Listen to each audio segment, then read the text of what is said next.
মন্দিরে ইস্তারের জন্য খুরমা হাদিয়ে নিয়ে যাচ্ছ? প্রভুদেরকে তো অবশ্যই খুশি করতে হবে, তা না হলে তো এবছর বৃষ্টিপাত হবে না, তাই না? আমার কিন্তু মনে হয় মন্দিরের ইস্তারে চাইতে তোমাদের বেশি দরকার ওই খুরমা।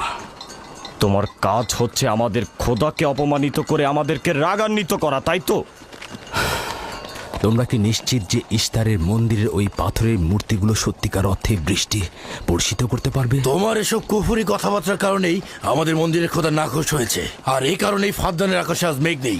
এই ইয়াকুব, ইস্তারের অবমাননা থেকে তুমি নিজেকে রক্ষা করো। চলে এসো, চলে এসো।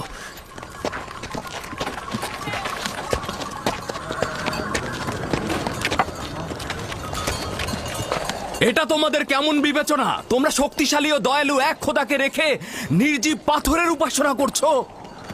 কেন তোমরা বিষাদগ্রস্ত জমিনে নিজেদের আত্মাকে